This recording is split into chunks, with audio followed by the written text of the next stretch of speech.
So in this numerical, we are trying to find out the stopping distance for a vehicle. Vehicle weight is immaterial. You just require just what? Tire coefficient.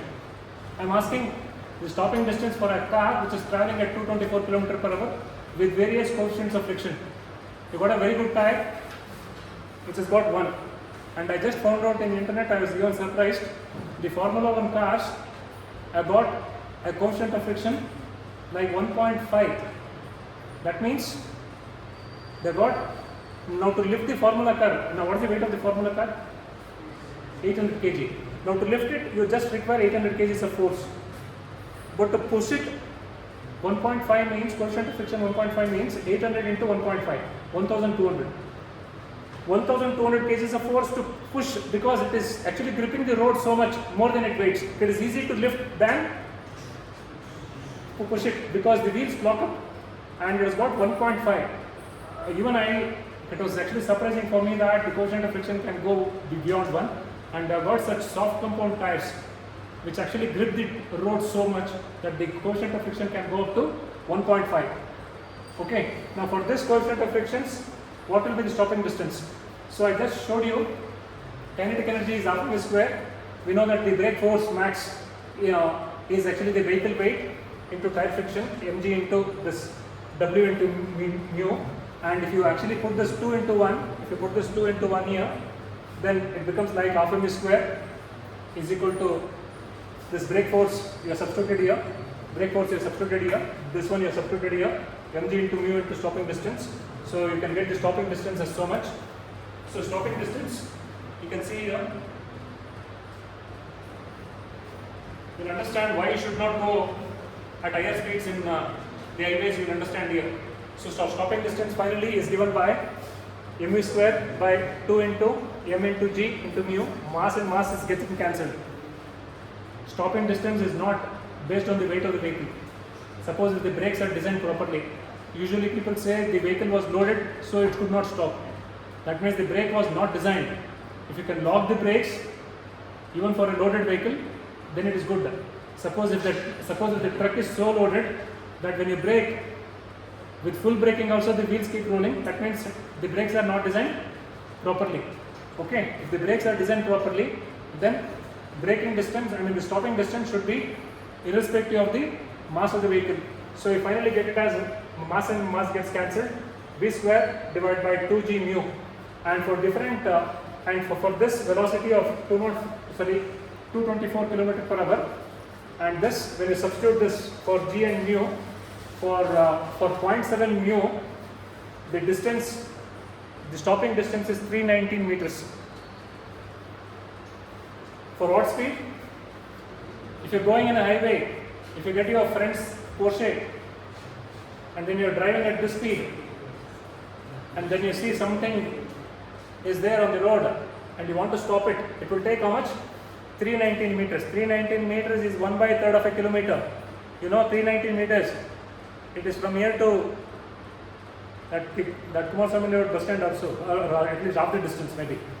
Okay, so you understand the stopping distance. You can't stop. So there is no parachute to hold you back. You are just relying on the friction of the tire. It is the reason people know before they are dead, they will be dead. Because when they go and overtake a vehicle at 100 km per hour, you see a truck in the front which has been parked. Before you die, you know that you will die. Because you are going at 108 km, like 100 plus, and maybe the distance is like 15 meters. The stopping distance will be like 30 meters or 40 meters. Okay, even if you brake, the vehicle will come down from 100 km to 50 km per hour.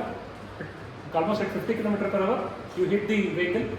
That is almost like you falling from 2 floors. Like from second floor, if you fall, the impact is equal to that. Okay, so you know before you die that you are going to die, because you know the stopping distance. You have the feel because you have been driving. Okay, so like this, for different coefficient of frictions, 0.7 you get 319, and if this suppose the friction increases, it is 229, and if it is 0.9 it is 248, and it is 223. It is still like 200 meters. Even if you have the highest friction, even if you have got the highest friction in the tire, like 1, Of course, Formula 1 got like 1.5, you need around 223. Okay, so 223 meters if you're going at 200 kilometer per hour speed. So this is the relation. The stopping distance is the relation. So don't worry about this. So deceleration. I said deceleration. Deceleration is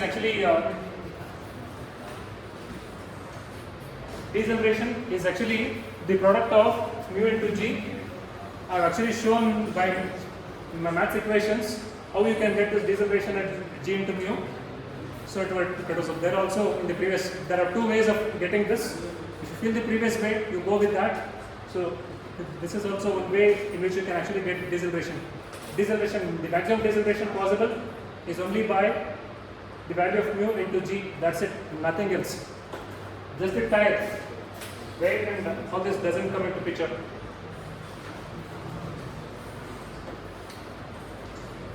Okay, now what is the reason?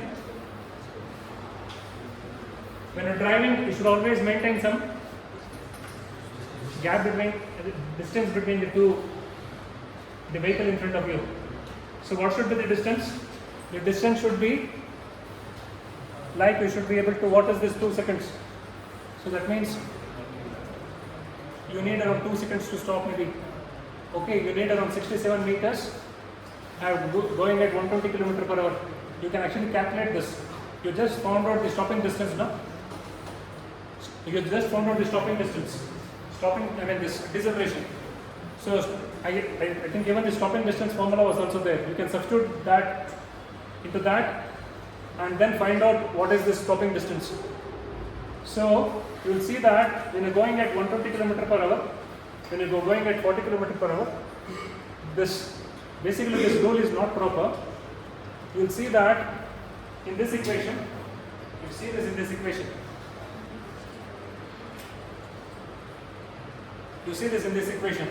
Stopping distance is mm cancels. It is v square divided by 2g mu. So here this gravitation you can't do anything. It is always constant.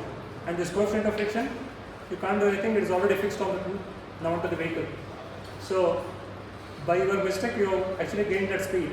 So stopping distance will definitely depend on the vehicle speed at which you are going. Suppose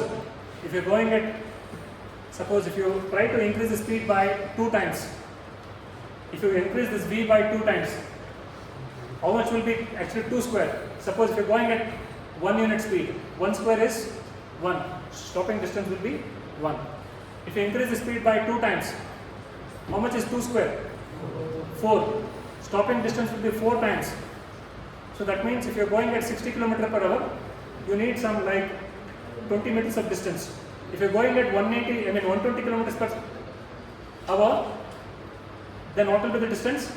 4 times. So 4 times of 20. So that means 80 meters. So like this, if you are going at 180, so that is 3 times. Then you need, that's 3 cube, 3 times. So 3 times. So how much is actually 3 square? 9. You need 9 times the stopping distance. If you increase the speed by 3 times, then the stopping distance will become increased by 9 times. People don't have the feel that when they are going at 120 or 140, what is the stopping distance? You feel that at 60 km per hour, you might have experience of braking. You know at how much distance the vehicle stops. But when you are going at 180, you feel that I am going at actually 3 times the speed. Maybe the stopping distance is just 3 times. It's not so. So how many times it is more? 9 times. It is the mistake people make, that they don't have the idea of the amount of brake force required to reduce the speed when they are going at higher speeds, because the kinetic energy is half mv square. V, if it gets doubled, the kinetic energy gets increased by 4 times. So therefore, the stopping distance increases by square of the vehicle speed. So therefore, be careful. So please make this known to your friends and family so that they don't come to whatever the situation I just said.